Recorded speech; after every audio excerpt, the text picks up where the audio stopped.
Dans l'épisode 1 de Cadence Thème, on avait vu ensemble les fonctions gratuites que proposait Cadence Thème.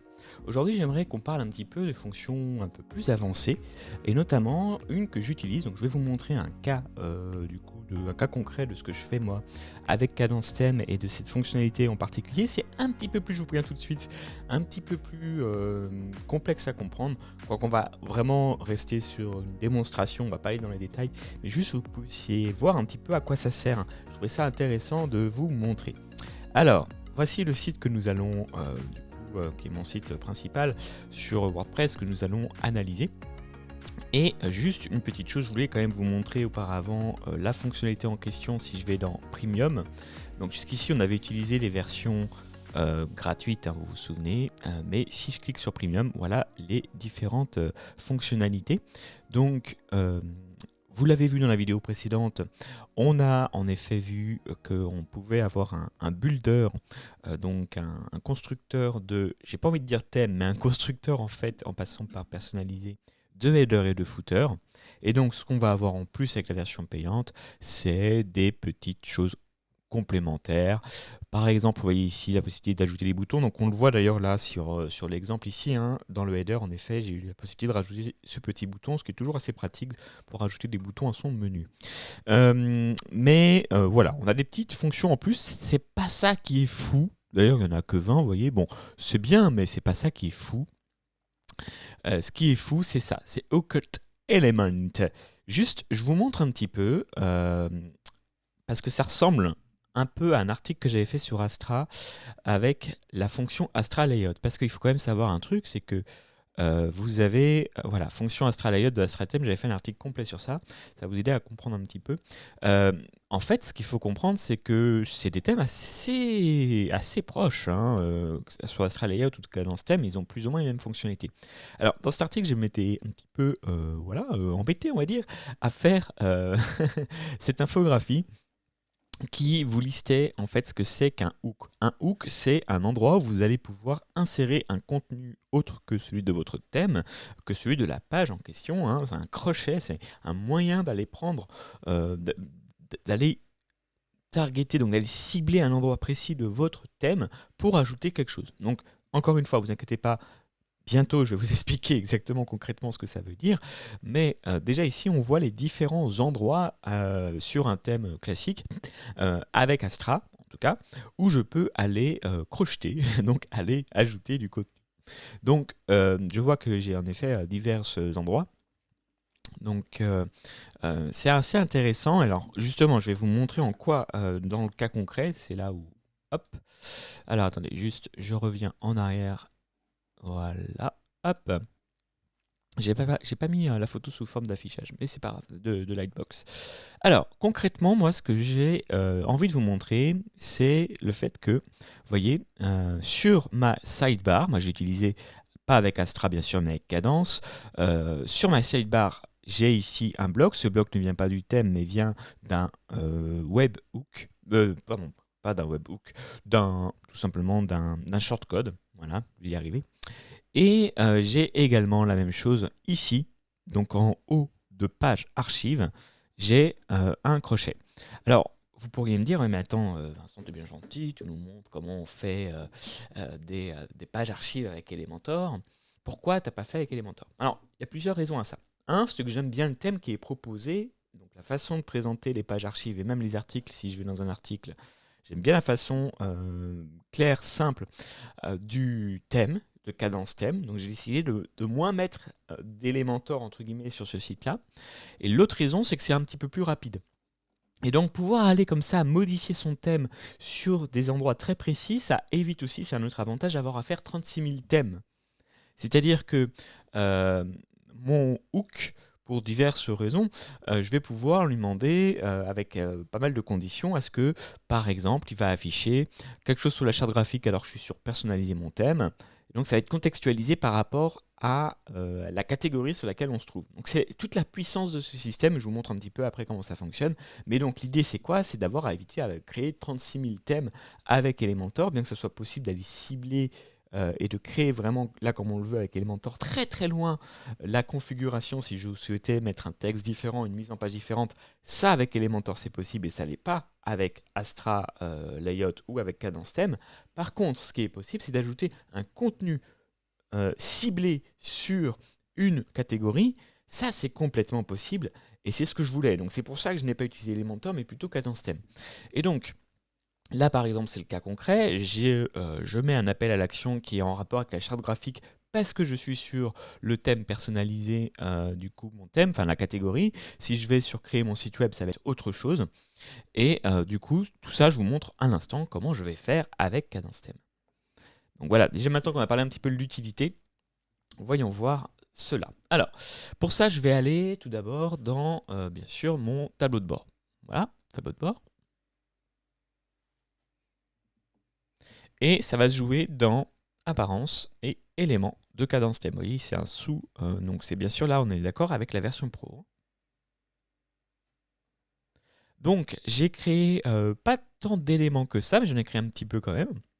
Donc, je voulais pas trop montrer, mais un emplacement en fait dynamique sur les articles, un sur, ça c'est assez intéressant d'ailleurs, qui fonctionne hélas pas tout le temps, mais je vais vous en faire la démonstration un petit peu après, sur des articles, et un sur les archives. Donc si je reprends celui sur les archives, je vais cliquer ici sur modifier, et je vous montre un petit peu à quoi ça ressemble. Donc là, je vais devoir mettre mon contenu. Moi, il se trouve que, on va pas rentrer dans les détails aujourd'hui, il y a déjà beaucoup de choses à dire. Donc, juste ici, vous pourriez mettre du HTML si vous le souhaitez. Moi, il se trouve que c'est un shortcode, voilà, donc un code dynamique. Encore une fois, c'est pas l'objet de la vidéo.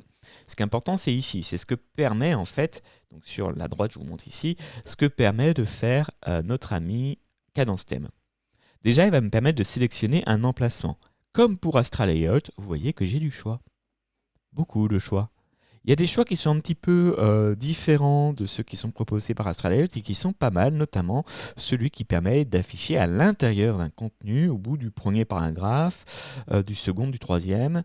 Il permet également, alors attendez, c'est dans, voilà, ici, c'est, vous voyez, le contenu, donc insérer par exemple un bloc, ça peut être un appel à l'action, un formulaire, tout ce que vous voulez, à l'intérieur d'un contenu, ça c'est intéressant, avant le contenu, avant le titre, après le titre et ensuite avant du contenu. Et j'ai également, voilà, ici, inside the content, voilà.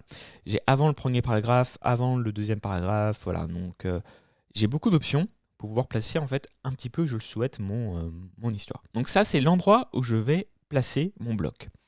Ensuite, je peux lui donner une priorité. Donc ça, c'est quand, c'est pas toujours applicable, mais quand il y a un endroit... alors, attendez, si vous voulez, je vous montre. Donc, on va faire comme ça sera encore plus clair. Hop, je vais vous montrer.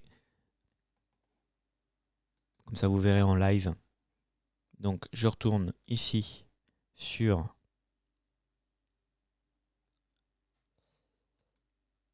une page archive. Ok, donc pour l'instant, ce bloc-ci s'affiche, puisque j'ai décidé ainsi, avant le contenu. Maintenant, si je veux l'afficher, tac, tac, tac, tac, ça serait... Oh, de toute façon, on va faire un test, hein, on va mettre, voilà, on va dire en remplacement de l'header. Carrément pouvoir remplacer... Il y a plein de cas d'usage possibles en vrai, hein. Moi, je vous ai mis ça, mais vous voyez, là, du coup, on pourrait très bien imaginer... Bon, par contre, il faudrait quand même qu'on garde notre menu, hein. On pourrait très bien imaginer avoir une bannière en haut, comme ça. Mais en remplacement, moi, j'aime pas trop. Par contre, si je demande avant le header... J'aime pas trop, mais c'est possible pour remplacer des menus, hein. Clairement, ça peut être possible. Donc là, je garde mon header, mais j'ai mon petit truc comme ça. Ça pourrait être ça aussi. Bon, un peu trop intrusif à mes yeux. Maintenant, voilà. Tac, tac, tac. Ici, j'essaye de... je vais vous montrer différents petits emplacements. Bien que vous voyez qu'en fait, on a plutôt le choix, hein, en vrai. Alors des fois, voilà, lui, bon, il va pas changer grand-chose. Par contre, ce que je vous recommande, c'est de tester, hein. Franchement, voilà. C'est de tester parce que de toute façon, il n'y a que comme ça que vous saurez exactement où vous pouvez le placer. Donc n'hésitez pas à changer cette variable-là. Voilà, alors là, je crois que c'est là où je vais pouvoir vous montrer... Ah, il n'en veut pas. vous montrer cette histoire de priorité.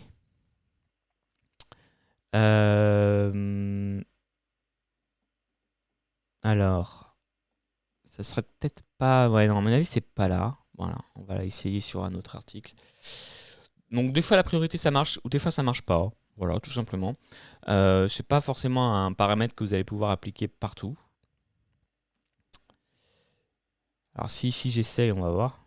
Je vais changer la priorité. Est-ce que ça va changer quelque chose? Peut-être. Non, ça change rien. Alors ça va dépendre des emplacements. Je vais essayer de le remettre à l'endroit où je l'avais quand même trouvé. Ok, pour que je vous parle un petit peu des autres possibilités.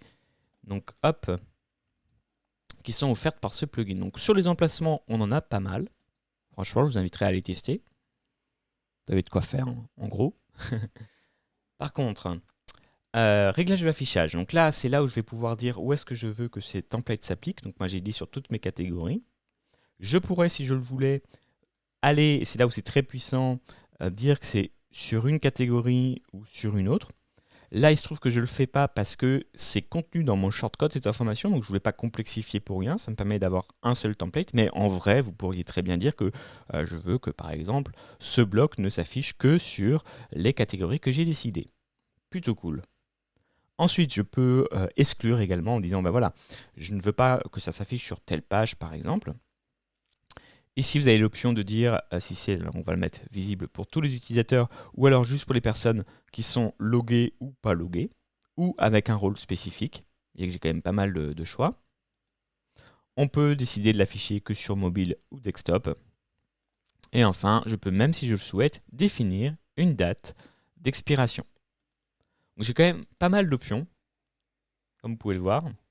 Et j'aimerais juste vous montrer du coup l'option qui, hélas, ne fonctionne pas toujours, mais qui permet d'incruster du contenu à l'intérieur d'un article, ce que ne fait pas Astra Layout, si je dis pas de bêtises, pas à ma connaissance.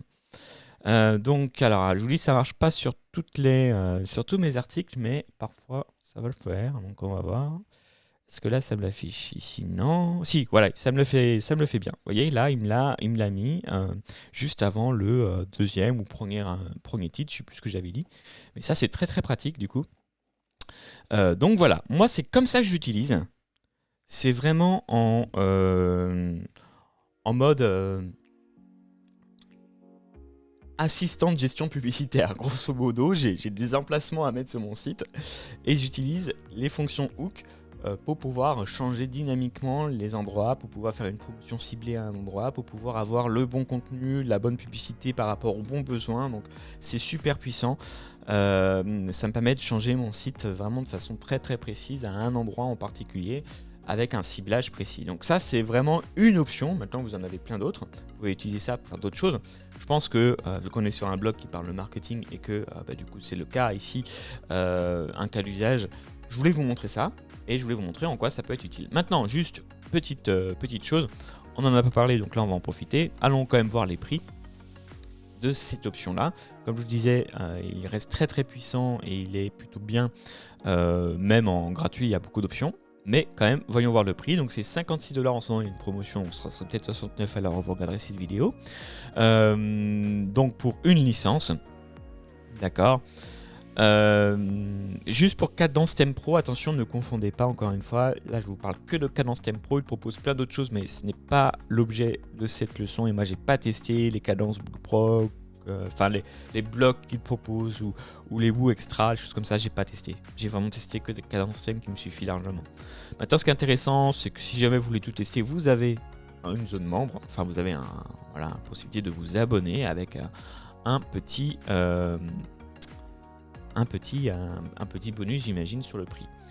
Autre chose intéressante, ça j'aime bien quand c'est proposé, vous avez, moi ce que j'ai personnellement, une option à vie, donc j'ai payé un petit peu cher, mais comme je sais que c'est un thème que j'utilise un petit peu partout, j'ai l'option pour ne le payer qu'une seule fois, et surtout là je peux l'utiliser sur un nombre illimité de sites, là où en annuel, je peux aussi. Voilà, bon vous voyez, ça c'est plutôt cool, je pensais que c'était pas le cas, mais ça veut dire quoi? Ça veut dire tout simplement que c'est un thème plutôt accessible. 56$ pour l'utiliser sur un nombre illimité de sites, même si c'est que pour un an, ou 200$ pour l'utiliser sur tous les sites que vous voulez et le temps que vous voulez. Je trouve que c'est plutôt un bon rapport qualité-prix quand vous comparez à Astra par exemple. Alors j'ai plus les prix en tête, mais je pense que c'est un petit peu plus cher.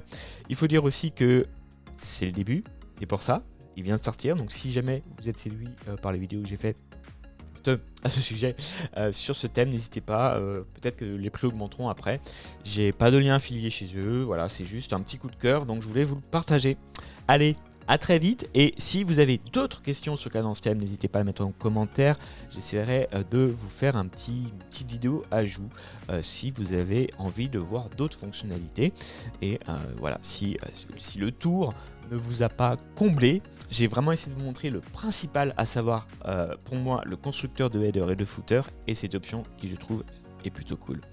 A très vite, ciao.